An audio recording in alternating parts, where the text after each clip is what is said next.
कि slope and deflections आप यहां पर देखना चाहें तो आप यहां पर बताओगे कि जैसे ही आपके पास में कोई सा बीम स्ट्रक्चर है, इस बीम पर कोई सी भी यूनिफॉर्मली किसी भी प्रकार की लोडिंग का केस आ सकता है। तो यह जो बीम की लोडिंग के कारण आपका जैसे इसके ऊपर लोड आए तो लोड के कारण यह स्ट्रक्चर हमारा इस तरीके से बेंड होने की कोशिश करे, धनुष जैसा बनने की। ओके, तो अगर ये जो इसकी एक्सिस है ओरिजिनल है और यहां से लेकर इसके बीच में जो डिफॉर्मेशन हुआ है इसको हम बोलेंगे, मतलब ओरिजिनल पोजीशन से कितना वो शिफ्ट हो गया। ये पहले यहाँ था ब्लैक कलर में और अब यहाँ रेड कलर में आ गया, जैसे ये तो कितना शिफ्ट हुआ है इसको हम बोलेंगे डिफ्लेक्शन। और किस एंगल पर वो रोटेट हो गया है उसको हम बोलेंगे यहाँ पर as a slope up. Clear है, रोटेशंस को स्लोप और डिफॉर्म या जो डिस्प्लेस हो रहा है उसको हम बोलेंगे डिफ्लेक्शन। तो deformation that is a displacement in a member from its original axis, मतलब ओरिजिनल एक्सिस से डिस्प्लेसमेंट फॉर्म होना वो हमारा डिफॉर्मेशन कहलाता है। और डिफ्लेक्शंस क्या कहलाता है कि change in position of a member, क्या उसकी पोजीशन चेंज हो जाना, मतलब आपका बीम जो है वो अपनी जगह शिफ्ट कर ले, और स्लोप में हो जाएगा रोटेशंस।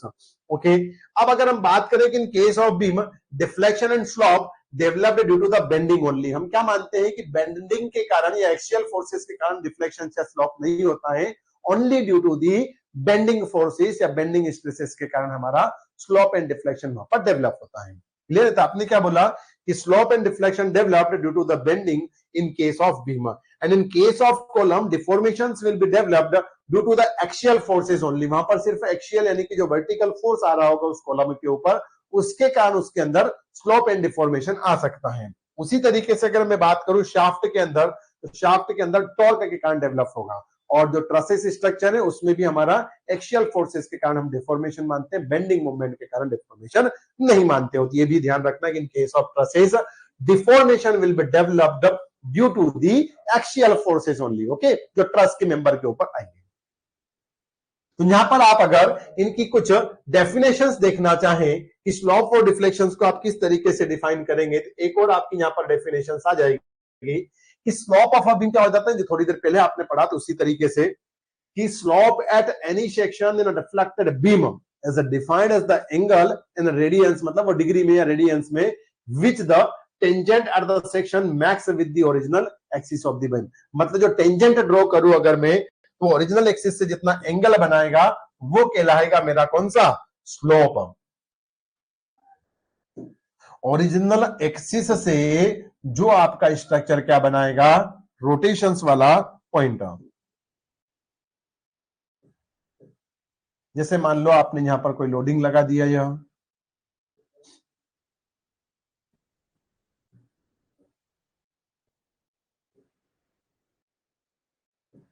अब इसके कारण क्या बोला आपने कि the and which the tangent at the section makes with the original axis of, ये ओरिजिनल एक्सिस और इसके साथ में इसकी जो टेंजेंट ड्रॉ होगी, टेंजेंट यानी कि अगर ये लोडिंग के कारण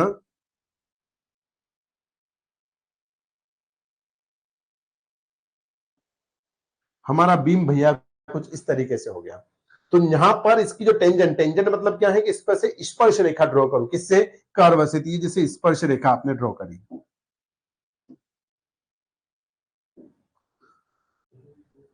तो इस टेंजेंट और इसके बीच का जो एंगल का फॉर्मेशन है वही मेरा स्लोप कहलाता है।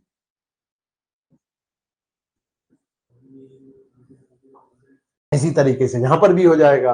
ओके, तो slope of that deflection is the angle between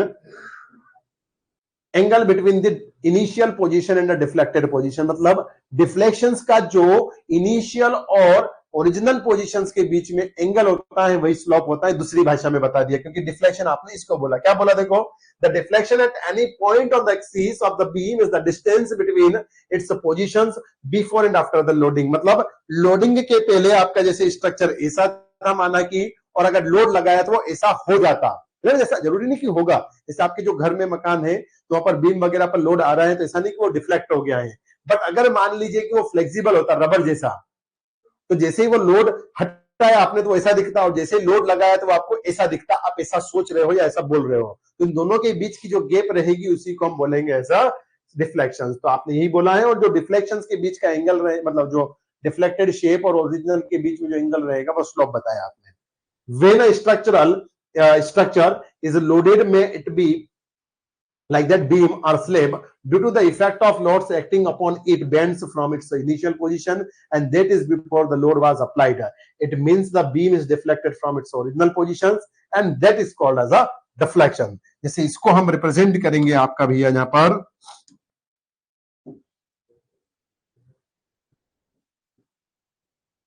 जो गेप बनी है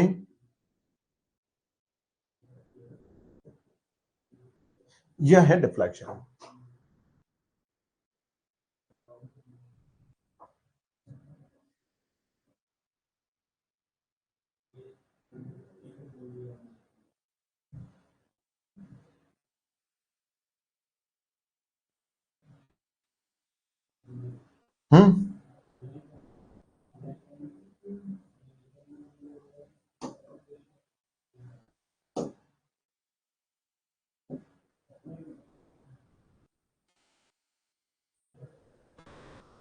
ओके, अब अगर फ्रॉम डिफरेंशियल कैलकुलस से एक मेथड्स देखें आप इसी के केस में, तो यहां पर एक डिफरेंशियल मैथमेटिकली एनालिसिस करें तो उसका इतनी जरूरत नहीं थी, इसलिए मैंने आपको वो नहीं बताई है।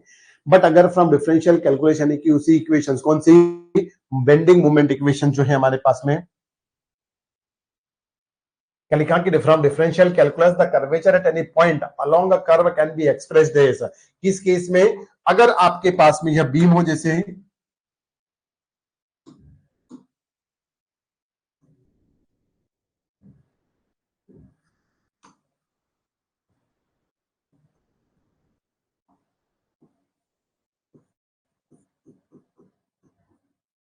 कोई सा भी बीम हो जैसे, और यहां पर मान लो पी टाइप की कोई लोडिंग आ रही है,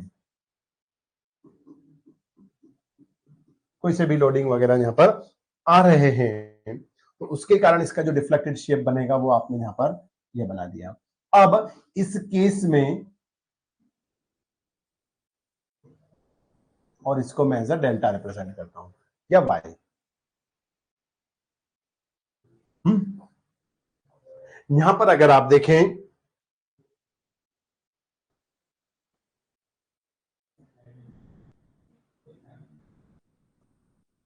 ये वाई एक्सिस रिप्रेजेंट, तो स्लोप क्या होगा, dy by dx। Slope means क्या होगा, स्लोप मतलब क्या कहलाएगा, स्लोप अगर आप निकालें यहां पर, तो आप क्या बोलोगे,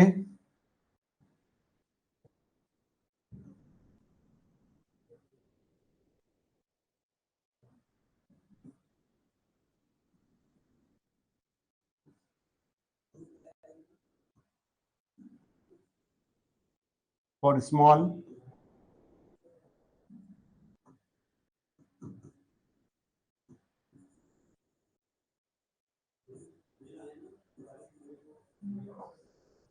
dy by dx, okay, perpendicular upon base होता है।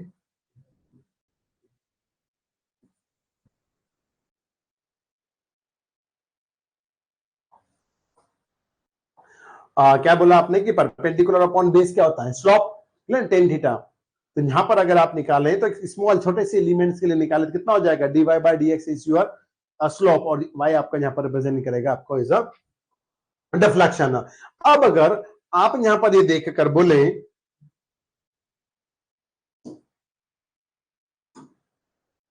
क्या बोल दें आप, कि अगर इस केस में अगर आप एक इक्वेशन ड्रॉ करें किससे, बेंडिंग कर्वेचर इक्वेशंस जो हमने पढ़ी हैं, तो वहां से आपको एक रिलेशंस मिलता है, m upon I equal to sigma upon Y equal to E upon R. जो 1 अपॉन आर जो रिप्रेजेंट करता है वह मुझे रिप्रेजेंट करता है कर्वेचर। तो आगे जब आप फ्लेक्सुरल थ्योरी पढ़ेंगे तो वहां पर इसको डिराइव करेंगे और वहां पर इसको देखेंगे। जो 1 अपॉन आर है ये रिप्रेजेंट करता है कर्वेचर। कर्वेचर यानी कि इस शेप को हम बोलते हैं कर्वेचर। किस केस को, दैट वन इलास्टिक कर्व या फिर कर्वेचर, या कर्वेचर ऑफ इलास्टिक कर्व। तो कर्वेचर, तो यहां पर कर्वेचर जो टर्म्स हैं वो क्या रिप्रेजेंट करती है, तो आप यहां पर बताते हो कि कर्वेचर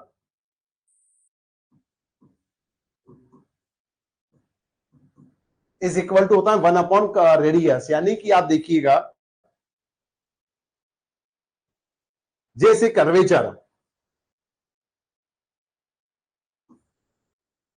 एक इस टाइप का स्ट्रक्चर और एक ये है, इसकी रेडियस जैसे मान लो R1 है और इसकी रेडियस है R2। किसका कर्वेचर ज्यादा है इसमें, R1 का या R2 का? तो आप बोलोगे कर्वेचर का मतलब होता है जल्दी बेंड होना, नहीं जल्दी ज्यादा कर्वेचर होना, कर्वेचर ज्यादा है बोलते ना, कर्वेचर ज्यादा है, तो कर्वेचर ज्यादा मतलब उसमें कर्वी नेचर ज्यादा है, तो इसमें तो लगभग आपका लीनियर टाइप का नेचर है और इसमें आपका ज्यादा कर्वी नेचर है, यानी कि R2 का कर्वेचर ज्यादा है एज कंपेयर टू R1। और यहां पर रेडियस की बात करें तो क्या हो जाएगा, R1 की रेडियस ज्यादा है एज कंपेयर टू R2। तो मैथमेटिकली अगर आप इसको आप डिफाइन करें तो आप क्या डिफाइन करेंगे कि रेडियस के इनवर्सली प्रोपोर्शनल होता है हमारा कर्वेचर। क्यों? क्योंकि जब कर्वेचर बड़ा होता है, when curvature increase, curvature of curve increases, then radius decreases, ठीक है, एंड वाइस वर्सा। तो ये आपको केस ध्यान में होना चाहिए। तो यहां पर अगर आप देखें तो एक दूसरे के क्या हो रहे हैं, इनवर्सली प्रोपोर्शनल। तो curvature of the structure is inversely proportional to the radius. ये आपको बात ज्ञान में और दिमाग में दोनों में होना चाहिए।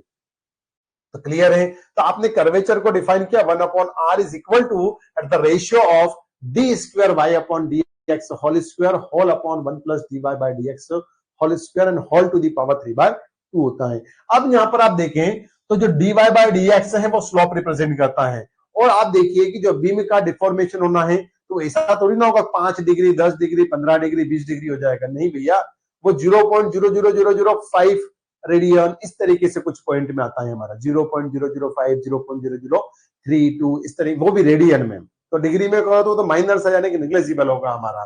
तो अगर उसका भी स्क्वायर या उसका भी डिफॉर्म करे तो वो तो स्क्वायर का और क्या हो जाएगा हमारा, कम हो जाएगा। तो इसलिए जो हमारी D Y by D X whole square वाली जो टर्म्स है, जैसे कि आप बोलो कि जो D Y by D X है वो 0.005 है आपका स्लोप, इसी को हम बोलते हैं D Y by D X, और स्लोप ऐसा निग्लेजिबल यार। अब अगर आप इसको भी क्या करें, अगर आप बोलो कि इसको भी अगर मैं मिनिमम करना चाहूं, मतलब इसको भी आप स्क्वायर कर दो, तो 0.005 का स्क्वायर करें तो कितना हो जाएगा, 0.0000025 वैल्यू निकल कर आएगी, यानी कि तो लगभग निग्लेजिबल है, लगभग नियरेस्ट टू जीरो है। इसलिए अगर मैं इसको जीरो मान लूं तो आगे बढ़कर क्या होता है वो देखेंगे आप।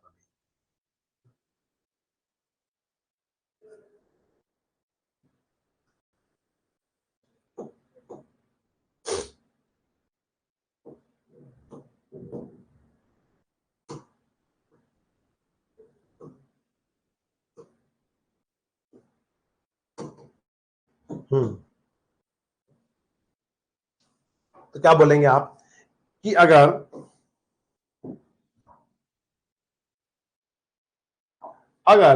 कर्वेचर आपका ये है तो deflection under the bending is very small and therefore the equation या the quantity will be reduce. क्या कर दोगे आप इस क्वांटिटी को,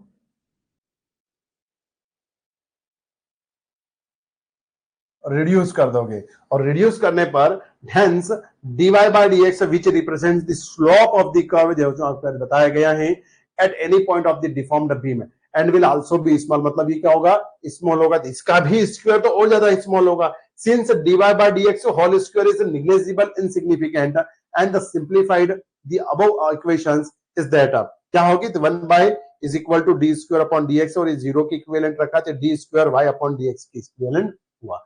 अगर from comparing the bending equation, इसको कंपेयर कहां से करूं मैं, बेंडिंग इक्वेशन से अगर मैं कंपेयर करूं किसको, इस इक्वेशंस को कि 1/r और d square y upon dx square, तो देखते हैं कि रिजल्ट क्या निकलता है। तो व्हेन फ्रॉम बेंडिंग इक्वेशंस तो m upon i is equal to sigma upon y is equal to e upon r।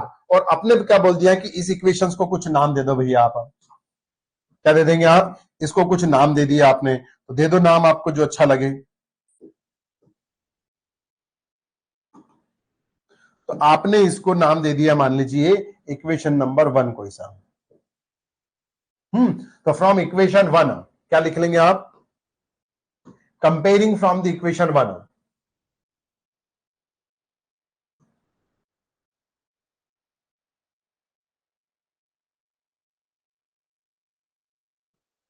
Comparing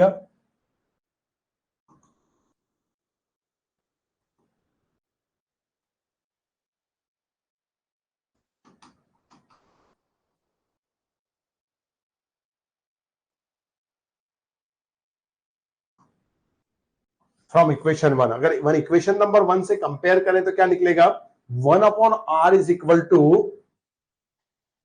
देखो 1/r और m/ei हो जाएगा। यहां पर ये equation D square Y upon D X के इक्विवेलेंट बन जाती है। अगर इसको रीअरेंज करें आप इक्वेशंस को, अबव इक्वेशंस को, तो क्या मिलती है, m इक्वल टू और ei इसके साथ में चला जाएगा, तो bending moment is equal to ei D square Y upon D X square. इसको भी कभी कभी आप डिफ्लेक्शन या इलास्टिक कर्व इक्वेशन रिप्रेजेंट करते हैं।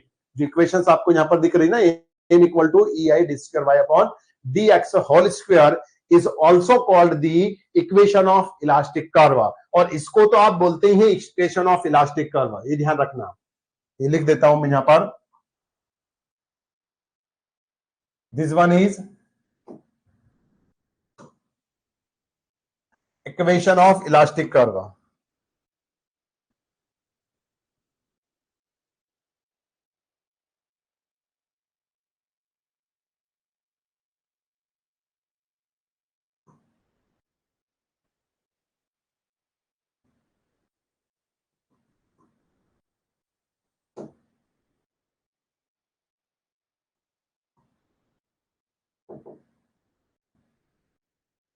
इक्वेशन ऑफ इलास्टिक कर्व आप इसको रिप्रेजेंट करते हैं। अब अगर इस इक्वेशंस में कुछ इस तरीके से जोड़ तोड़ करें तो आप देखो, जब अगर मैं इंटीग्रेशन करता हूं इस इक्वेशंस का, when integrating the above equation, तो इंटीग्रेशंस में क्या होता है, इसका इंटीग्रेशंस में डिफरेंशिएशन क्या हो जाता है, वैल्यू डिक्रीज करता है, मतलब पावर कम हो जाती है। जैसे आपने इस इक्वेशंस को इंटीग्रेट किया तो इसकी एक पावर कम हो जाएगी, तो क्या बन जाएगा, यह dy बाय dx हो जाएगा, ये बनेगा dy बाय dx, और ये बन जाएगा dm अपॉन dx। ये दे देगा आपको स्लोप, क्लियर है। सो हाँ, dy बाय dx क्या दे देगा, स्लोप। तो आपने क्या बताया कि slope equal to dy by dx हो जाएगा। सिमिलरली अगर आप इस इक्वेशंस को एक बार और डिफरेंशिएट कर दें, क्लियर है, तो आपको समझाने के लिए यहां पर कुछ वैल्यू लिखी हुई है, बट अगर आप इस इक्वेशंस को क्या करना चाहें, डिफरेंशिएट करना चाहें, तो यहां पर मैं लिखूंगा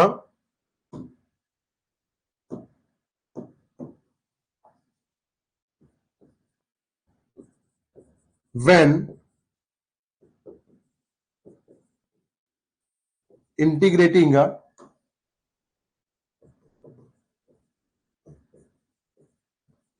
the above equation we can get, क्या प्राप्त करते हो, तो आप बोलोगे कि हमने प्राप्त किया ei इक्वल टू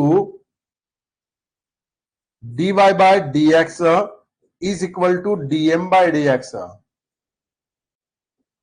और ये जो वैल्यू हो जाती है dy बाय dx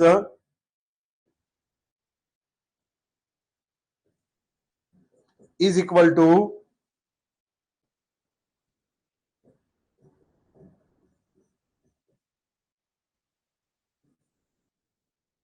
और इसी को मैं रिप्रेजेंट करता हूं आपका एज अ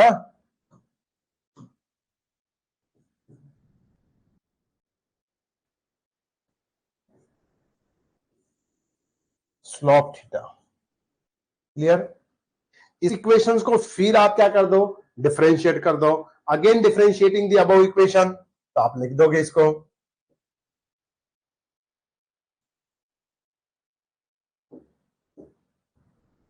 क्या लिख दोगे आप, again integrating the above equations,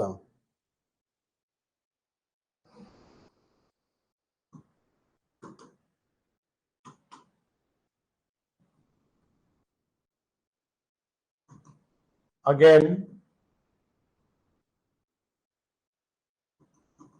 integrating equation two बोल दो आप, इसको इक्वेशन वन बोल दो आप,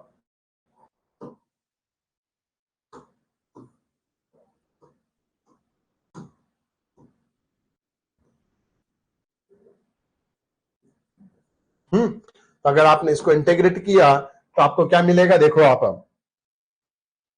इसको इंटीग्रेट किया तो dy बाय dx फिर कम हो जाएगा डिफरेंशिएशन में। डिफरेंशिएशन को जब आप इंटीग्रेट करते हैं, इंटीग्रेट करने पर वैल्यू अपनी डिक्रीज करता है, तो डिक्रीज करने पर क्या मिलेगा आपको कि वो dy बाई dx है वो y बन जाएगा। तो y इज इक्वल टू ये ei तो ऐसा ही रहेगा और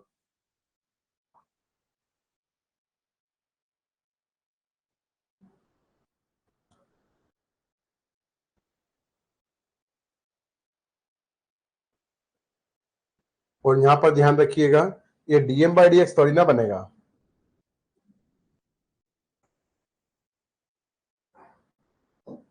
ये क्या बनेगा हमारा इंटीग्रेशन, तो इसका आपने इंटीग्रेट कर दिया dx के रिस्पेक्ट में। ओके, ये या एम एक्स से लिख सकते हो, तो इसलिए अभी सिंबल आपने एम डी एक्स का लगाया। तो यहां पर कितना हो जाएगा, ये इंटीग्रेशन और डबल इंटीग्रेशन हो गया है अब एम डी एक्स और ये जो वैल्यू निकल कर आई है ये आपकी कौन सी वैल्यू है, ये आप बोलते हो कि ये तो हमारा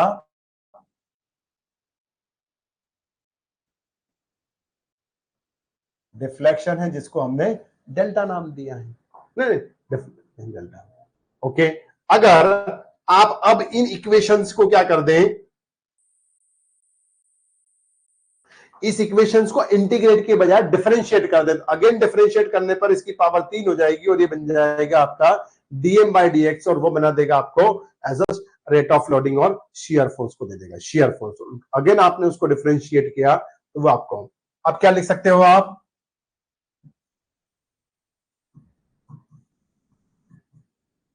differentiating the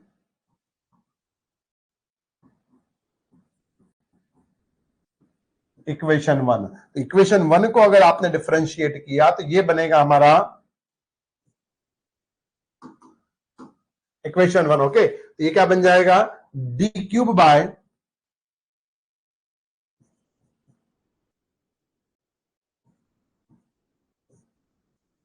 D X cube whole equal to dm by dx और इज इक्विवेलेंट टू, ये किसके बराबर है, तो ये भैया हमारा v, जिसको मैं एज अ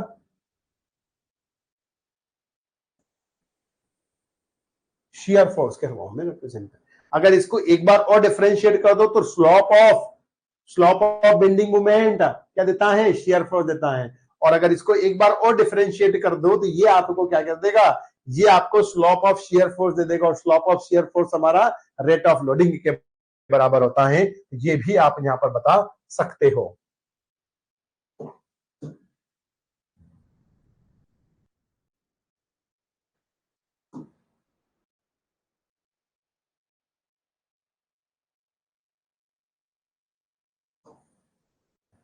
ये थोड़ा सा आप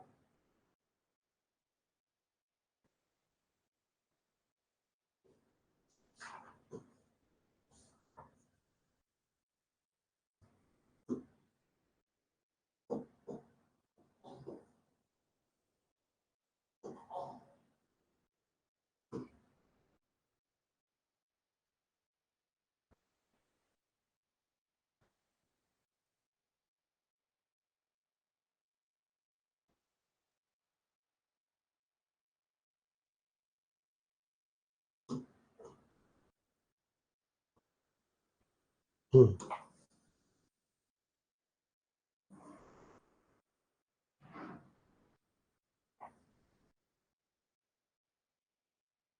अगर इक्वेशन 1 से आपने कंपेयर कर दिया, यहां पर अगर आपने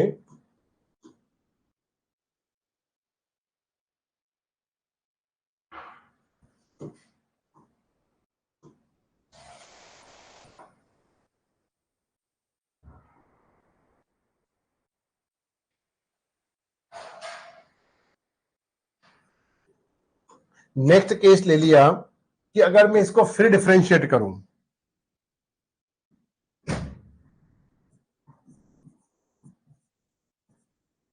अगेन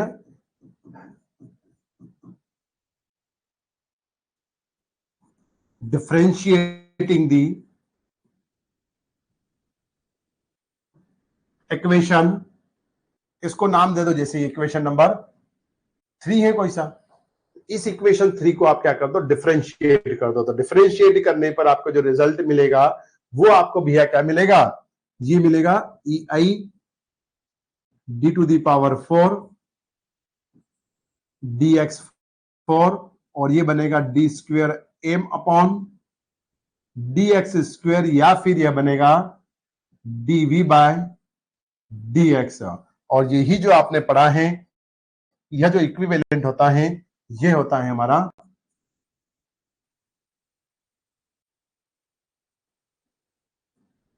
इंटेंसिटी ऑफ लोड, या फिर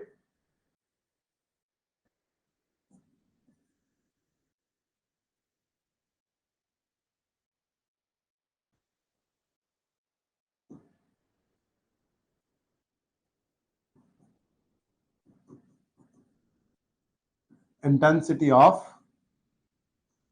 लोड। अगर ये इंटेंसिटी ऑफ लोड के बराबर हो रहा है और इस टर्म्स को आप यहां पर रिप्रेजेंट करते हो as a slope,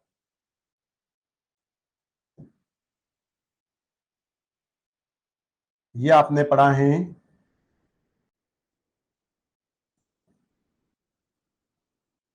slope of shear force और it's equivalent to rate of loading.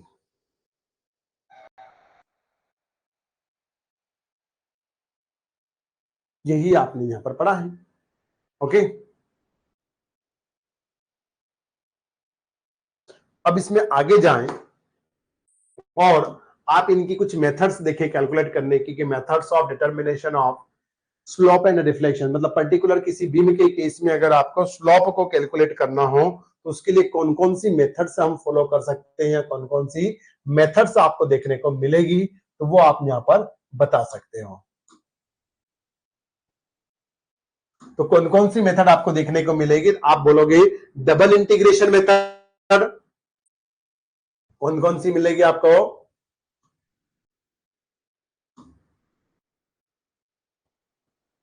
Double integration method, moment area method, या इसी को मैं बोलता हूं मोहर्स मेथड। और मोहर्स थ्योरम दो होती है, Mohr's theorem 1 and Mohr's theorem 2। Mohr's theorem 1 होती है हमारे स्लोप को डिफाइन करने के लिए, और मोहर्स थ्योरम सेकंड होती है हमारी मोहर्स थ्योरम सेकंड होती है डिफ्लेक्शंस को डिफाइन करने की। डबल इंटीग्रेशंस का मतलब भी यहां पर यही है, इसी इलास्टिक कर्व जो मैंने अभी बताया ना आपको, कि एक बार इंटीग्रेट करते हो तो स्लोप मिल जाता है, दूसरी बार इंटीग्रेट करते हो, डबल इंटीग्रेट करते हो डिफ्लेक्शन, इसलिए इसका नाम पड़ा है double integration method. Clear, double integration, दो बार इंटीग्रेट किया तो स्लोप और डिफ्लेक्शन दोनों मिल जाएंगे। मूवमेंट एरिया का मतलब क्या है, कि एक बार मूवमेंट एरिया निकाला आपने shear force bending movement diagram का, अगर आपने मूवमेंट एरिया निकाला तो वो आपको मिल जाएगा उसका मोहर्स थ्योरम फर्स्ट, और उससे मिल जाएगा स्लोप। उस मूवमेंट एरिया का भी मूवमेंट निकाल दिया, बेंडिंग मोमेंट जो रहेगा बीएमडी, बेंडिंग मोमेंट डायग्राम का जो एरिया निकालूंगा उसको कंसंट्रेट कर उसका भी मोमेंट निकाल दूं तो वो कहलाएगा मेरा डिफ्लेक्शंस के बराबर। तो इसलिए वो मेथड सेकंड कहलाती है। यही स्टेटमेंट है हमारे। क्या बोला मोहर्स ने, कि when we draw the bending moment diagram for particular case and firstly we calculate the bending moment and bending moment diagram draw, and after that find out the area of bending moment diagram, and at particular locations area of bending moment diagram divided by EI flexural rigidity terms, then we can get the slope, and again we can our area of moment calculate, then we find out the deflections. Again I repeat, Mohr's ने क्या बोला था, कि अगर bending moment diagram में पहले draw करूं, firstly we can draw the bending moment diagram for particular case, and then next we can calculate the area of bending moment diagram. Okay, then it's equivalent to slope for that case, the slope of beam. And when we calculate the moment area of moment, या क्या बोल सकते हैं हम, कि now we can calculate the moment of BMD diagram, then it's equivalent to deflection of this beam. And at particular locations, मतलब जिस distance के बीच में आप बेंडिंग मोमेंट डायग्राम का एरिया निकालेंगे तो उसके बीच का वो स्लोप कहलाएगा, और जिस लोकेशंस के बीच का आप मूवमेंट एरिया का मूवमेंट निकालोगे, मतलब बेंडिंग मूवमेंट डायग्राम के एरिया का मूवमेंट निकालोगे, वो आपका उस केस का क्या बनेगा, डिफ्लेक्शंस। इन केसेस को हम देख लेंगे, और डबल इंटीग्रेशन तो क्लियर है कि उसमें आपको मूवमेंट डबल 2 बार इंटीग्रेट करना है उस इक्वेशंस को। नेक्स्ट हो जाता है जैसे कंजुगेट बीम मेथड। इस कंजुगेट बीम मेथड में भैया हमारा क्या होता है, इसमें आप क्या करते हो, कंजुगेट बीम मतलब जो हमारा गिवन बीम रहेगा उसके रिस्पेक्ट में हम वही शियर फोर्स डायग्राम और शियर फोर्स से बेंडिंग मोमेंट डायग्राम बनाऊंगा। उस बेंडिंग मोमेंट डायग्राम का जो शेप बनेगा उसको मैं एज लोडिंग डायग्राम कंसिडर कर लूंगा कंजुगेट बीम का।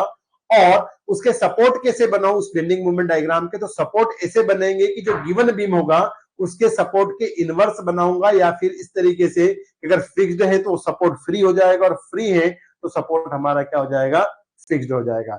देन फिर क्या होगा यहां पर हमारा कंजुगेट बीम में, तो कंजुगेट बीम में अब जो बेंडिंग मोमेंट डायग्राम था वो लोडिंग डायग्राम बन गया, तो उससे वापस वही निकालो, रिएक्शंस निकालेंगे, सपोर्ट रिएक्शन, शियर फोर्स और बेंडिंग मोमेंट जैसे आप। तो जो हमारा शियर फोर्स होगा वो आपको देगा स्लोप, और जो बेंडिंग मोमेंट निकलेगा उस बेंडिंग मोमेंट डायग्राम जो लोडिंग कन्वर्ट हुआ है उसका जो बेंडिंग मोमेंट डायग्राम उसका जो बेंडिंग मोमेंट निकलेगा वो आपका स्लोप के डिफ्लेक्शंस के इक्विवेलेंट होगा। अगेन आई रिपीट, एक बीम लिया, बीम की रिएक्शंस निकाली, शियर फोर्स डायग्राम बनाया, बेंडिंग मोमेंट डायग्राम बनाया, ओके। वही बेंडिंग मोमेंट डायग्राम मेरा लोडिंग डायग्राम में कन्वर्ट कर लूंगा जिस शेप में है, जैसे मान लो ट्रेंगल बना तो ट्रेंगुलर लोडिंग कंसीडर कर लिया, और लोडिंग की वैल्यू क्या होगी, जो मैक्सिमम बेंडिंग मोमेंट आएगा वो लोडिंग हो जाएगा, हमारा कितना लोड लग रहा है, ओके। तो वो बेंडिंग मोमेंट लोडिंग डायग्राम में कन्वर्ट हो गया। अब उस बेंडिंग मोमेंट डायग्राम के सपोर्ट कैसे बनाओ, बीम के सपोर्ट जैसे, तो सपोर्ट कैसे बनेंगे, तो जो हमारा फिक्स्ड सपोर्ट होगा जैसे मान लो तो फ्री हो जाएगा, जो फ्री होगा वो फिक्स्ड सपोर्ट हो जाएगा, पिन है तो पिन ही रहेगा, रोलर है तो रोलर ही रहेगा, इंटरनल हिंज है तो वो इंटरनल हिंज है तो वो नॉर्मल रोलर या हिंज बन जाएगा, और इंटरनल हिंज या रोलर है तो वो इंटरनल हिंज बन जाएगा, पिन टाइप का सपोर्ट है अगर तो वो इंटरनल हिंज या जॉइंट बन जाता है, ओके, वो फ्री, और वो हमारा कंजुगेट बीम का फॉर्मेशन करता है। अब उस जो कंजुगेट बीम बना है बेंडिंग मोमेंट डायग्राम वाला, उसका क्या निकालो, रिएक्शंस निकालो वापस, तो उसकी जो रिएक्शंस निकलेगी उसके करस्पॉन्डिंग आप जहां पर चाहिए, जैसे मुझे ए से बी दूरी पर चाहिए, या सॉरी ए से 10 डिस्टेंस पर चाहिए, 10 मीटर डिस्टेंस पर, तो उस 10 मीटर पर जो शियर फोर्स आ रहा होगा या रिएक्शंस आ रही होगी उस रिएक्शंस के इक्विवेलेंट ही हमारा क्या रहेगा, स्लोप। और अगर वहीं पर आप बेंडिंग मोमेंट निकाल दो तो वो उस लोकेशन का डिफ्लेक्शंस कहलाएगा। क्लियर है, तो यानी कि कंजुगेट बीम का जो शियर फोर्स होता है वो हमारा रियल बीम के स्लोप के बराबर होता है, और जो कंजुगेट बीम का बेंडिंग मोमेंट होता है वो हमारा रियल बीम के डिफ्लेक्शंस के बराबर होता है। ये आपको ज्ञान की बातें याद रखना है। ये भैया हमारा हो गया कंजुगेट बीम मेथड। एक फिर आती है हमारी कौन सी, स्ट्रेन एनर्जी मेथड या फिर स्टिग्लियानोस थ्योरम। जो स्ट्रेन एनर्जी मेथड है या स्टिग्लियानोस थ्योरम है, इसमें क्या है, आप यूनिट वर्क वगैरह अप्लाई करते हो और वहां से इसको सॉल्व करते हो, जैसे मैक्सवेल रेसिप्रोकल थ्योरम, और इनको भी आगे आप पढ़ते हो जैसे इसी के एडवांस में। तो ये जाली मेथड से ये भी बहुत प्यारी सी मेथड है, इससे कोई सा भी केस सॉल्व कर सकते हो। स्ट्रेन एनर्जी केस या फिर स्टिग्लियानोस थ्योरम देखें तो इसमें हम अगर किसी आपका जो स्ट्रक्चर है उसका cross sectional area sudden change हो रहा हो या कुछ क्रॉस सेक्शन में चेंजेस हो, तब भी आप इसका उपयोग कर सकते हो, वहां पर कैलकुलेट कर सकते हो। ये थोड़ी सी डिफिकल्ट पड़ जाती है, ये भी थोड़ा सा आप निकाल सकते हो इससे। वर्चुअल वर्क मेथड, तो ये भी आपका यूनिट लोड अप्लाई करोगे, मतलब एक बार आप वहां पर जो लोडिंग है उस केस में उसके एनालिसिस करोगे, और दूसरे में फिर आप वर्चुअल वर्क, तो ये भी आप देख लेंगे जब आप टॉस पढ़ेंगे उस टाइम पर इसका अच्छे से एनालिसिस करेंगे। और मेथड ऑफ सुपरपोजिशंस का मतलब क्या है कि अगर आपको गिवन जो रिजल्टेंट वैल्यू रहेगी, जो आगे अभी पढ़ने वाले हैं यहाँ पे निकालेंगे वैल्यू, तो उन रिजल्टेंट जो मतलब स्टैंडर्ड रिजल्ट हैं उन्हीं का कॉम्बिनेशन हो साथ में, तो उन दोनों को साथ में जोड़ दो तो आप निकाल सकते हो। इसका मतलब क्या है कि आपको पता है जैसे कि 10 और 15 25 होते हैं, तो अगर एक जगह 10 दिखा हुआ दिख रहा हो, दूसरी जगह 15, दोनों को साथ में कंबाइन कर दो तो वो हो जाता है 25, और यही हमारा कहलाता है मेथड ऑफ सुपरपोजिशन। तो यहां पर आपको कुछ स्टैंडर्ड केसेस देखने को मिलेंगे, तो वो आप यहां पर देखोगे जैसे कि slope and deflections for particular case like that for a beam, मतलब बीम की अगर में क्या निकालूं, for cantilever beam slope and deflections अगर आप यहां पर निकालें तो वो आपको कुछ इस तरीके से देखने को मिलते हैं।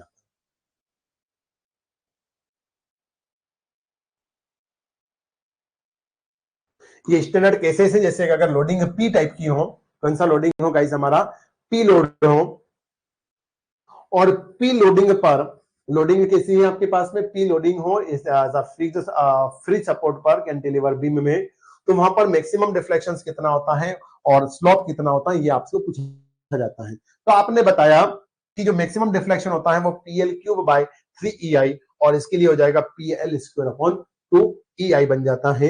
ये आप यहाँ पर बता रहे हो। जैसे अब आपसे बोलो कि कैसे निकाला, तो वो आपने जैसे कि मोमेंट एरिया मेथड से निकालो या फिर कंजुगेट बीम मेथड से निकालो। तो ये वाला जो केस है ना, ये मैं आपको बता दूं क्या? ओके, ये हम केसेस यहाँ पर बता देते हैं अभी आपको। तो कौन सा ये वाला केस उठा रहे हैं हम, इसके लिए हम थोड़ा सा आगे बढ़ेंगे।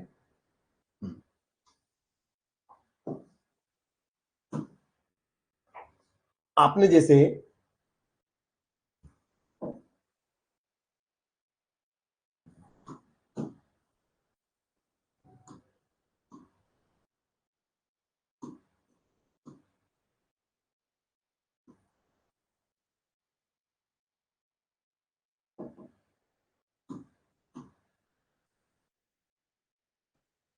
ये सपोर्ट ए ले लिया, इस पर लोडिंग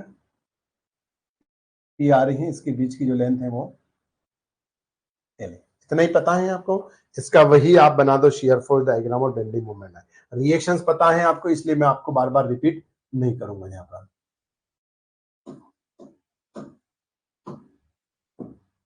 पर जो रिएक्शंस आएगी वो कितनी आएगी, तो आर ए बोलोगे आप, कितनी आएगी, पी वैल्यू। और मोमेंट देखें तो मोमेंट आपका एम निकलेगा पी इंटू एल। ओके, इसका शियर फोर्स डायग्राम और बेंडिंग मोमेंट डायग्राम में यहां पर बनाऊंगा, तो जो बनेगा डायग्राम आपका वो कुछ इस तरीके से देखने को मिलेगा।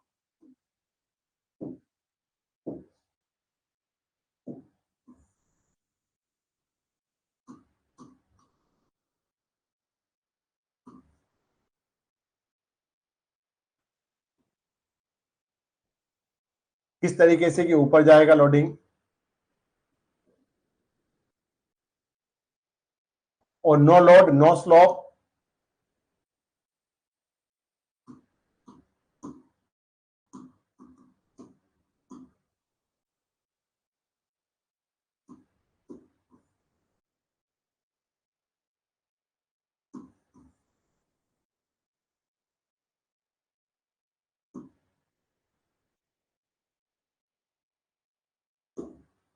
और ये आपका शियर फोर्स डायग्राम बन जाता है।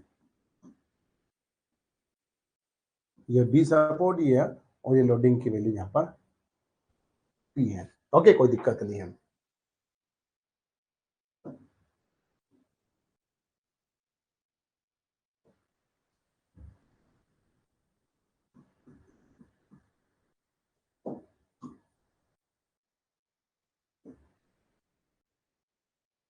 ओके, अब इसी को देखकर आप क्या बनाओगे, बेंडिंग मोमेंट डायग्राम। तो वही आपने केस ले लिया, जैसे बेंडिंग मोमेंट डायग्राम, इसके कारण लोडिंग कितना जाएगा, नीचे की तरफ जाएगा, कितना, पीएल वैल्यू। तो ये आपने पीएल वैल्यू यहां पर पहुंचा दिया।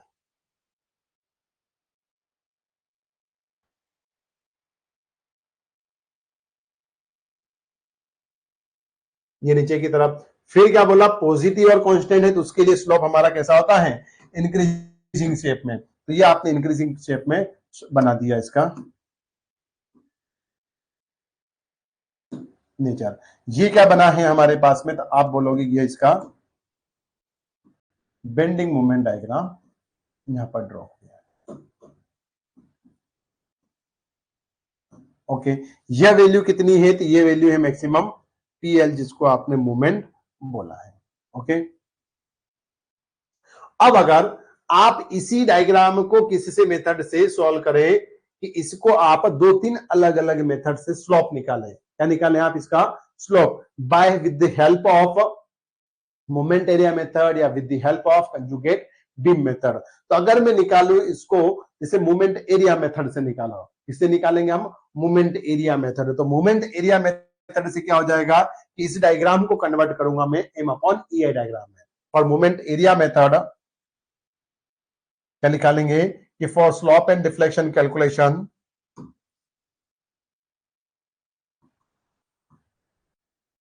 for slope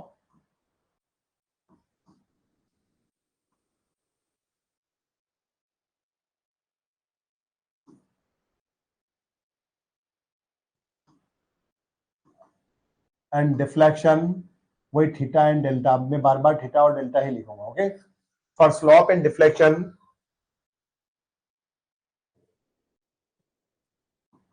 कैलकुलेशन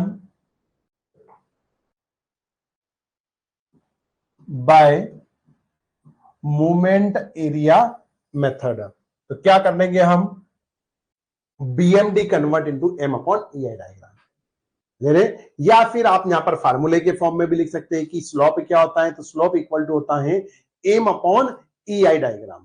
क्या होता है, एम अपॉन ईआई होता है, या मूवमेंट एरिया इनटू क्या हो जाता है हमारा डायग्राम।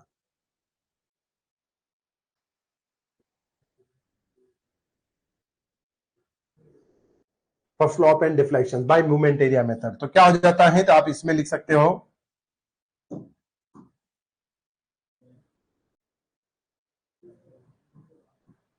स्लोप इक्वल टू होता है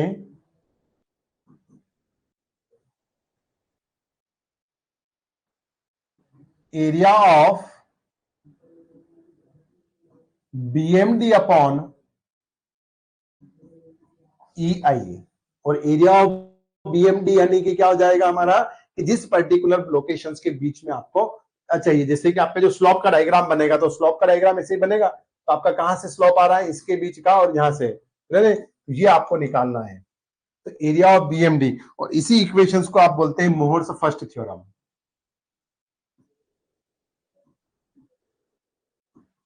Mohr's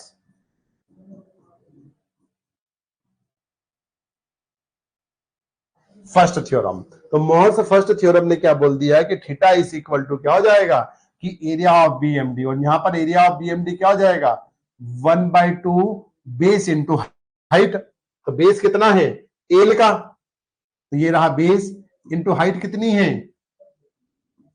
P L, whole upon E आई। तो यहां पर आपको जो स्लोप मिला थीटा बी, वो कितना मिला, तो आपने बोला पी एल स्क्वेयर अपॉन 2, ले लो, यही शायद आपने पढ़ा है। अगर मैं बात करूं डिफ्लेक्शंस की, क्या बात करें यहां पर,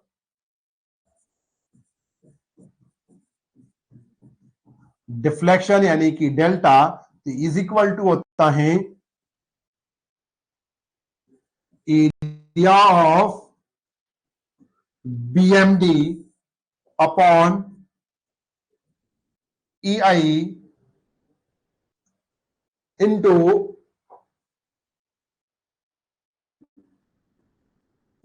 एक्स बार।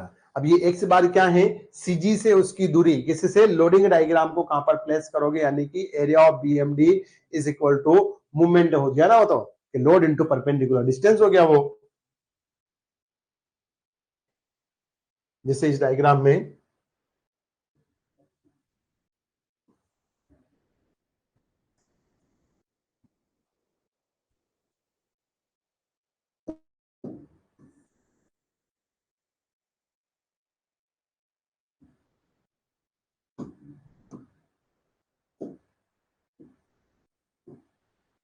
ये कुछ केस है आपके पास में।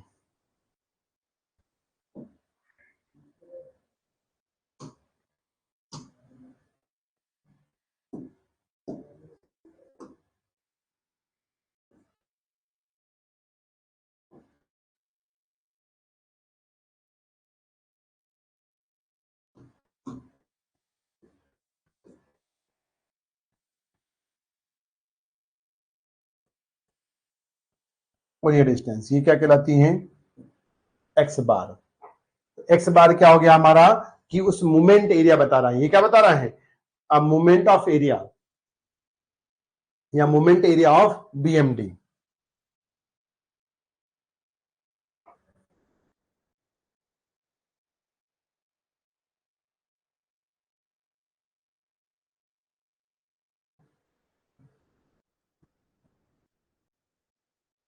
आप ऐसा लिख सकते हो इसमें,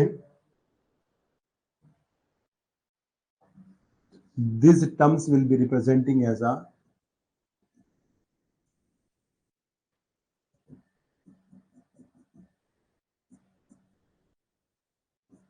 moment of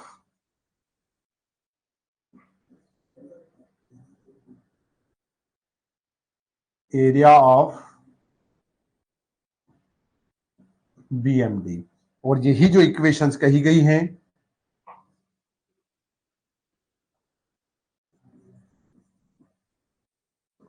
मोहर्स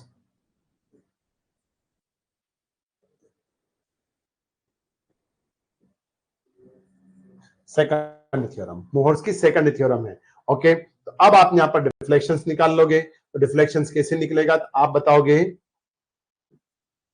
कि डेल्टा बी जो निकला है वो डेल्टा बी कैसे निकलेगा। तो आप बताओगे एरिया ऑफ मूवमेंट, यानी कि ये तो पता ही है PL स्क्वायर अपॉन 2EI है। अब यहां पर बात करूं अगर मैं एक्स बार की, एक्स बार कितना है, एक्स बार यानी कि ये डिस्टेंस, और ये कितना है 2L/3, यानी कि ये कितना हो जाएगा 2L/3। तो अगर मैं डेल्टा बी निकालूं तो आपको कितना मिलेगा, 2 से 2 कैंसिल और PL³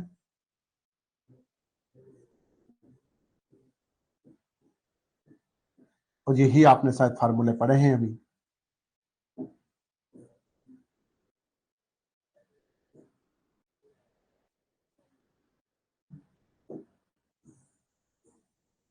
यही फार्मूले आपने यहां पर पढ़े हैं।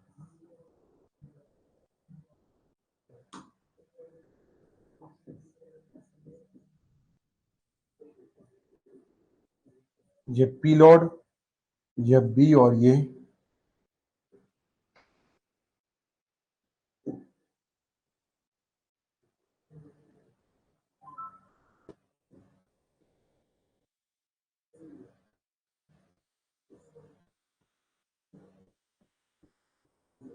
स्लोप निकाल दिया आपने। इस तरीके से आपको ये केसेस पढ़ते जाना है। आगे बढ़े तो इसी केस को आपने यहां पर देखो, ये लिखे थे ये PL³/3 है। ये सारे केस आप इस तरीके से यहां पर सॉल्व कर सकते हो, अलग अलग केस अलग अलग मेथड से। आप जैसे अगर आप जो भी मेथड्स अप्लाई करेंगे वहां से इसको सॉल्व हो जाएंगे। एक आध बीच में रेंडमली हम फिर कंजुगेट बीम से भी सॉल्व करेंगे। तो ये जैसे हमारा कुछ एक क्वेश्चंस भी ले लिए हैं आपने। अच्छा, दिखा दिया क्या मैंने, देखो मूवमेंट एरिया थ्योरम से पहले ही दिखा दिया था यहाँ पर। ठीक है, आपके लिए पहले ही हो गया यहाँ पर ये कि area of BMD and then that cases. Okay, आगे मूव करें आप। तो ये जैसे हमारा कौन सा केस है, सिंपली सपोर्टेड बीम। इसके लिए आ रहे हैं हमारे पास में है cases for simply supported beam, slopes for simply supported beam.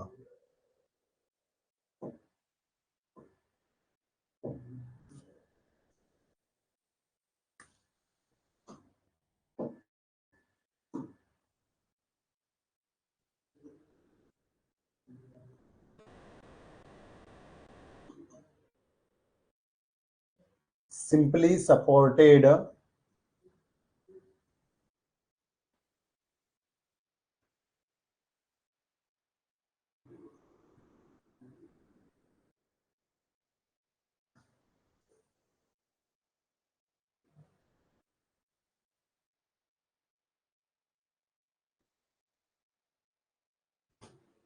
तो सिंपली सपोर्टेड केस के लिए निकालने तो क्या हो जाएगा, सेम वही। अगर स्लोप की बात करें तो ये सिमेट्रिक है, सिमेट्रिक केस मतलब ये सेंटर पर लग रहा है पॉइंट लोड हमारा, तो slope at A and slope at B दोनों क्या होंगे, इक्विवेलेंट या फिर बराबर होंगे। इसलिए थीटा ए और थीटा बी की जो वैल्यू रहेगी वो हमारी PL²/16EI और जो मैक्सिमम डिफ्लेक्शन रहेगा वो PL³/48EI। अगर इसी केस को मैं यूडीएल में कन्वर्ट कर लूं तो यूडीएल में आपका जैसे होल इंटेंसिटी पर W लग रहा है किलोमीटर पर मीटर, और यहाँ पर स्लोप आपका अगेन सिमेट्रिक रहेगा, तो थीटा ए और थीटा बी हमारा बराबर रहेगा। और यहाँ पर PL³/24EI आपका हो जाता है कौन सा, स्लोप, और जो डिफ्लेक्शन रहेगा वो हो जाएगा 5/38 फॉर PL4/EI। इस तरीके से ये केसेस आप यहाँ पर देखते हैं, जैसे कि आपको इस केस में यहाँ पर मिल रहा है। ओके, अब अगर आप दूसरा केस देखें यहाँ पर, तो कपल लग रहा हूं, जैसे किसी बीम में आपका क्या लग रहा हूं, कपल। कपल मतलब किसी एक कॉर्नर पर आपका कपल मूवमेंट लग रहा है, बेंडिंग मूवमेंट। तो उस केस में जो डिफ्लेक्शन होगा थीटा ए और थीटा बी, तो अलग अलग होगा। थीटा बी जैसे होगा आपका ml अपॉन EI और 3EI, और यहां पर इसका हाफ कैरी होगा, ऐसा कैरी ओवर फैक्टर आपने पढ़ा है, ये half of carry over factor होता है, और टॉस में आप इसको सही से डिफाइन करेंगे। तो हाफ ऑफ कैरी ओवर होता है जिसका आधा हो जाएगा, तो आधा कितना होता है ml अपॉन 6EI। 1/2 करोगे ना तो 1/2 यानी कि 3 दूनी 6 ml अपॉन, क्या बोला, eight support A half movement will be carry, and this is the carry over factor, the carry over movement. Similarly maximum deflection यहाँ पर हो जाता है ml स्क्वायर अपॉन 9√3EI, और approximately is equal to 16EI होता है। 9√3 को solve करोगे कितना आएगा, यह लगभग आपका 16 के आसपास आ जाता है। 1.731 होता है, 1.731 9 से गुणा करोगे तो ये लगभग आपका 16 पॉइंट समथिंग वैल्यू आती है, और ये आपका मैक्सिमम डिफ्लेक्शन फॉर्म करता है। अगर आपका इसी के फॉर्म में यूवीएल हो और मैक्सिमम लोडिंग आपका सेंट्रल पर लग रही हो, दोनों सपोर्ट पर मिनिमम लोडिंग हो, तो वहां पर आपका थीटा ए और थीटा बी इक्वल होंगे, और वो वैल्यू होती है आपकी 5/196 WL³ अपॉन EI, और डिफ्लेक्शन होगा WL4 अपॉन 120 EI। यहां पर आगे बढ़े, और आप अगर स्लोप एंड डिफ्लेक्शन केसेस देखें फिक्स्ड सपोर्ट के लिए, इसके लिए फिक्स्ड सपोर्टेड बीम के लिए अगर आप देखें, तो वहां पर फिक्स्ड सपोर्ट पर डिफ्लेक्शन यानी कि रोटेशन तो होता ही नहीं है, तो वो 0 हो जाएगा, और डेल्टा मैक्सिमम कितना होगा under the point load 1/4 of delta maximum in same case of simply supported. मतलब इसी केस का सिंपली सपोर्टेड कितना था, PL³ 40, तो उसका कितना 140 रह जाएगा, यानी कि 192 PL³ अपॉन 48 बचेगा डिफ्लेक्शन, स्लोप तो 0 रहेगा। इसी तरीके से यूडीएल हो तो उसका 1/5 हो जाता है, तो 5 हट जाएगा, 1/3 हट 4 WL4 अपॉन EI हो जाता है। और अगर सिंकिंग हो जाए या सेटलमेंट वाले केसेस हो, तो सेटलमेंट के लिए क्या हो जाएगा कि ये 6EI डेल्टा अपॉन L², और उसके लिए भी सेम केसेस यहाँ पर आप रिप्रेजेंट करते हो। अगर प्रॉप्ड कैंटिलीवर टाइप का केस हो, तो प्रॉप्ड कैंटिलीवर मतलब क्या हुआ, फिक्स्ड से थोड़ा सा वो आपका हिंज बन गया।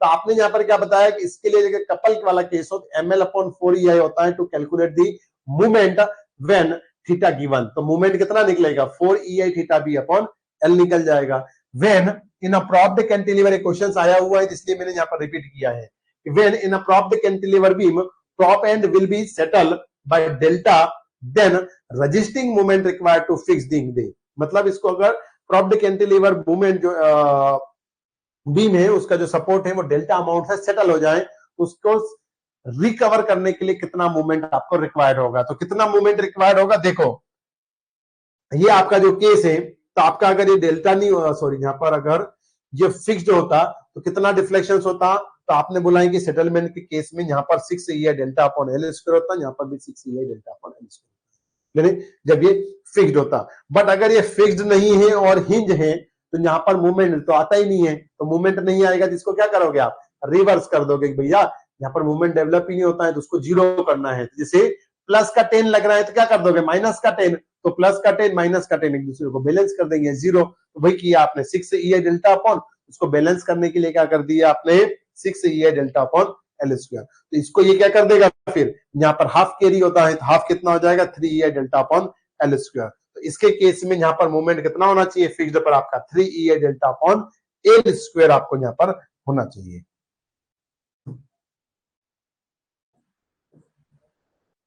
तो आप यहां पर क्या बोलोगे कि यह है बैलेंसिंग मूवमेंट, ये कौन सा है,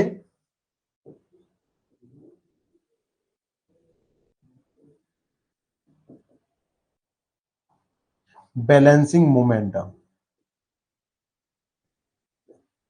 because we know that at a fixed support movement will be generated, but at a when this supports become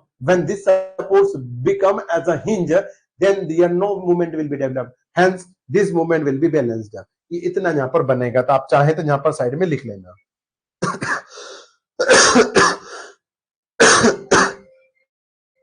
sorry, क्या लिखोगे आप यहां पर चाहो तो,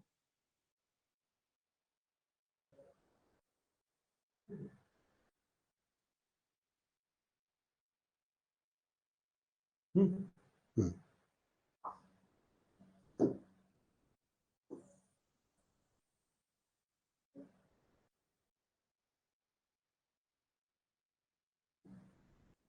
लिख लोगे?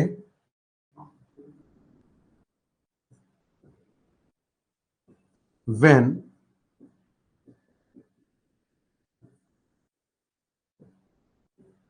fixed support becomes hinge or roller support,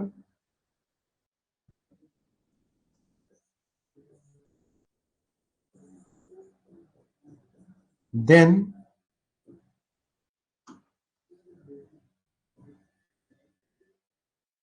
there will be not resisting the there will be not resisting the bending moment, hence या therefore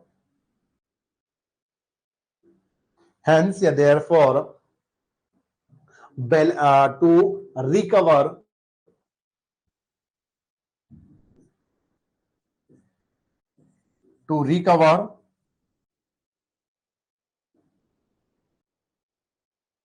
the bending moment,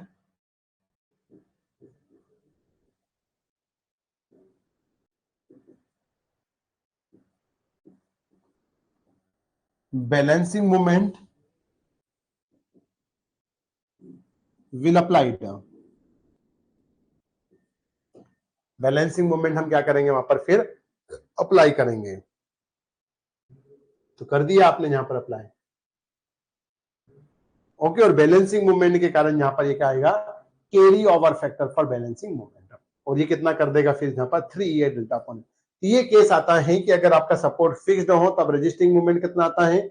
6 delta upon L square. But अगर वही support हमारा कैसा हो जाए, fixed हो जाए सामने वाला, और उसके सामने वाला क्या हो जाए हमारा? हिंज हो जाए, तो वहां पर बैलेंसिंग मूवमेंट जो आता है वो आता है आपका फिर 3 डेल्टा अपॉन एल स्क्वायर। और ये क्वेश्चन इस तरीके से बनते हैं। यहां पर जैसे ये केस है आपका कि अगर ये आपको किसी पॉइंट्स पर मूवमेंट दे रखे हैं, सॉरी लोडिंग वगैरह, और डेल्टा सी और थीटा सी आपको निकालना, मतलब यहां पर नहीं, तो इसी को मेथड ऑफ सुपरपोजिशन से आपको एक सॉल्व करना हो तो आपसे वो बोलता है इसको सॉल्व करके दिखाइएगा। क्या बोलेंगे आपको वो? इसको भैया सॉल्व करके आप दिखाइए। ये आपके लिए जैसे क्वेश्चंस आ जाए,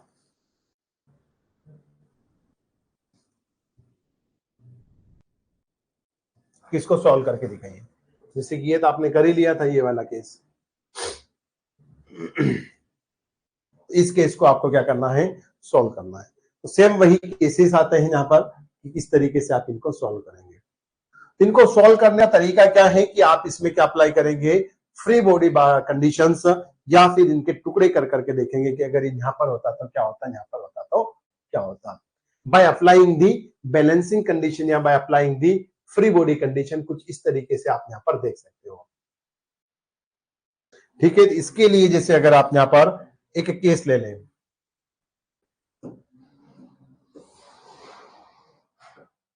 क्या केस ले लें कि अगर आपका मान लीजिए कि ये बीम हो,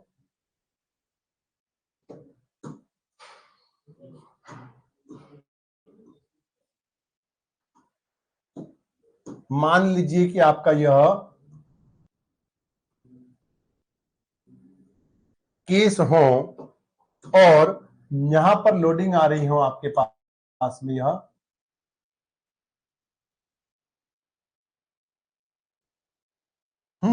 ये पी लोड, और यह पॉइंट है कोई सा सी।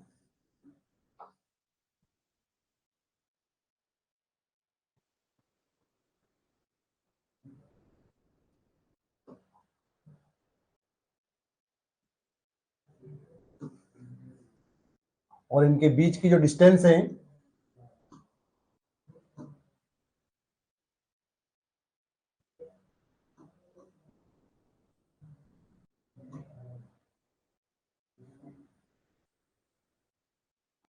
वो मान लीजिए कि यह L/2 और ये भी आपका L/2 क्लियर। तो यहां पर आपको, या फिर L/2 नहीं लिखते हुए मैं इसको अलग अलग वैल्यू लिख दूं ताकि आपको ये ध्यान में रहे। यह है A और यह है B। तो इसके लिए अगर आपको डिफ्लेक्शन चाहिए, डिफ्लेक्शन एट C और थीटा एट C, यानी कि स्लोप आपको चाहिए और डिफ्लेक्शन। तो कैसे इसको सॉल्व करते हैं, इसके लिए हम ड्रॉ करते हैं free body diagram. Convert into free body diagram. तो फ्री बॉडी डायग्राम में कैसे कन्वर्ट करेंगे, तो आप बताओगे कि इनको फ्री बॉडी डायग्राम में हम कुछ इस तरीके से कन्वर्ट करेंगे कि अगर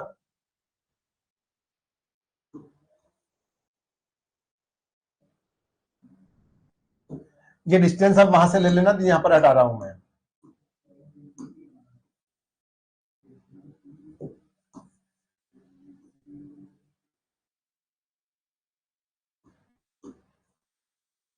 इनके टुकड़े करो आप जैसे,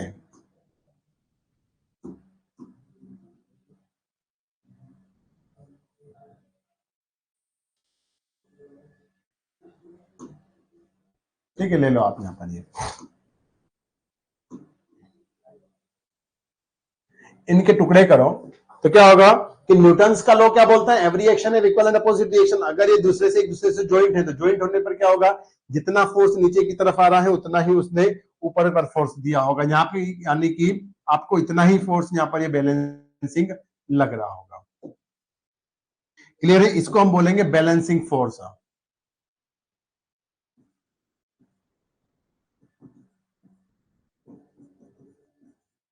ओके, अब इसी फोर्स के कारण इसेंट्रिसिटी है, इसेंट्रिसिटी जब जब होती है तब तक क्या होता है, मूवमेंट डेवलप होता है। तो यहां पर क्या डेवलप हुआ फिर भैया आपका, तो मूवमेंट डेवलप हो गया। ये मूवमेंट कितना डेवलप हुआ, तो आपने बोला कि यहां पर P इंटू बी,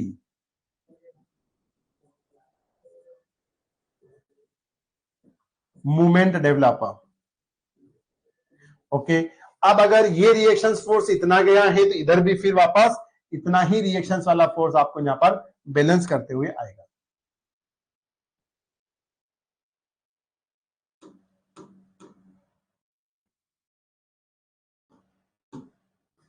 यहां पर कितना आ जाएगा, यह बैलेंसिंग फोर्स, और ये बैलेंसिंग फोर्स कितना रहा, तो आपने यहां पर वापस बताया कितना, ये पी को करेगा। और सेम इसी तरीके से reversible P into B.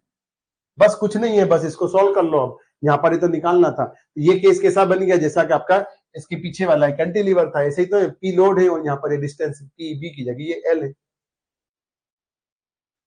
Clear है, तो ये दो केस बन गया इसको सॉल्व करने के लिए, एक पीबी यानी कि कपल यानी कि मूवमेंट, और एक आपका इस पी के लिए। तो आप यहां पर निकालो अब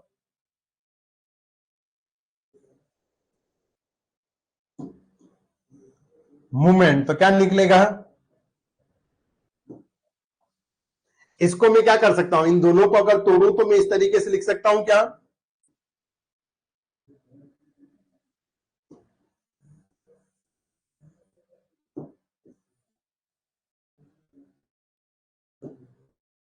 इसमें आप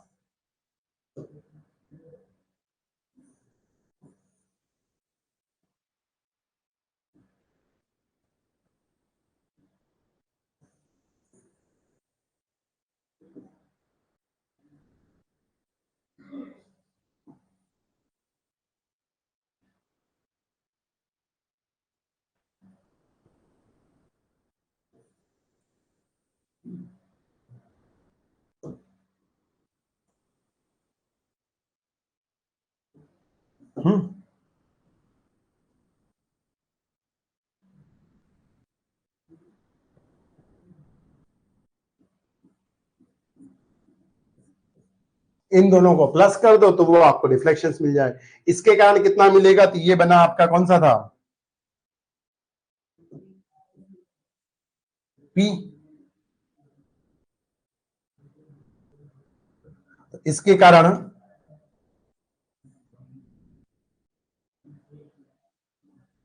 जो डेल्टा सी निकलेगा 1 बोल दो उसको, तो वो कितना निकलेगा P इंटू ए क्यूब अपॉन 3 थीटा C1 कितना निकलेगा भैया, तो आप बोल दोगे P A square upon 2E। ये है मोमेंट वाला केस। यहां पर कितना बनेगा, तो आप बोलोगे कि तो मोमेंट है, और मोमेंट यानी कि एम, और यहां पर ए में क्या हो जाता है, आप अगर यहां पर निकालो डेल्टा C2 जैसे, तो क्या हो जाता है M L square upon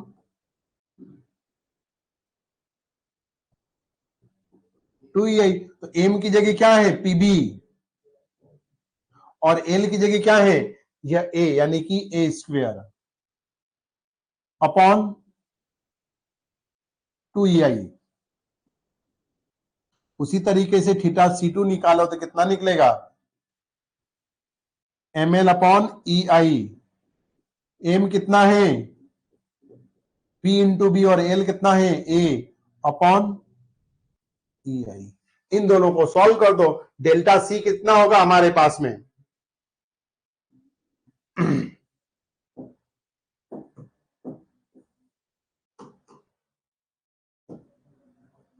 hence delta C क्या होगा,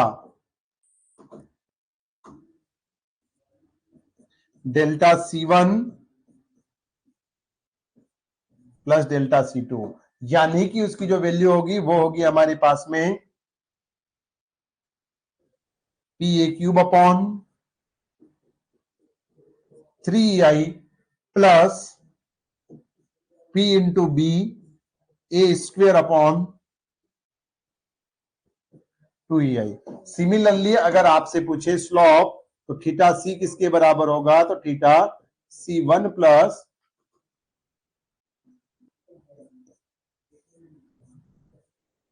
थीटा C2। तो अगर इसकी वैल्यू निकालोगे तो कितना हो जाएगा P A square upon 2EI plus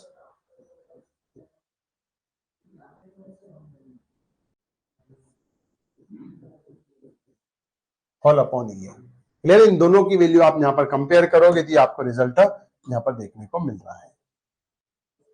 अब इसी में आप यहां पर मैथमेटिकली वैल्यू निकाल लो। क्लियर है, तो ये आपने यहां पर इस तरीके से पढ़ा है, और इसी को हम बोलते हैं मेथड ऑफ सुपरपोजिशन। देखो मेथड ऑफ सुपरपोजिशन, दो टुकड़े करके इन दोनों को साथ में जोड़ दिया। Method of super impose, super impose का मतलब होता है जितने सिंप्लीफाई कर पाओ उनको जोड़ दो। जैसे कि 10 और 15 आपको जोड़ते नहीं आ रहे हैं, तो आप 10 को 15 को और 15 को तोड़ दो। जैसे 15 को क्या लिख सकता हूं 10 और 5, तो 10 और 10 20, और फिर 5 जोड़ूंगा तो 25 ऐसा हो जाएगा जैसे। नहीं, तो उसी तरीके से यहाँ पर भी हमारा ये सुपर इंपोज, दोनों को साथ में भी सॉल्व कर सकते थे पर जैसे अलग, इसी को हम बोलते हैं मेथड ऑफ सुपरपोजिशन। क्लियर है, आपने ये भी पढ़ लिया है। ओके, तो इसी तरीके से स्लोप वाले केसेस थे जो आपको यहाँ पर पढ़ना रहते हैं। इसके आगे वाला टॉपिक जो है वो फिर हम नेक्स्ट क्लास से कंसिडर करेंगे। आज के सेशन को फिर हम यहीं पर विराम देते हैं। नेक्स्ट सेशन से फिर एक नेक्स्ट टॉपिक हम स्टार्ट करेंगे। ओके गाइस, प्रैक्टिस करते रहिएगा, जो भी डाउट आए वो आप क्लियरली हमसे पूछ सकते हैं। The class is over. Thank you to everyone.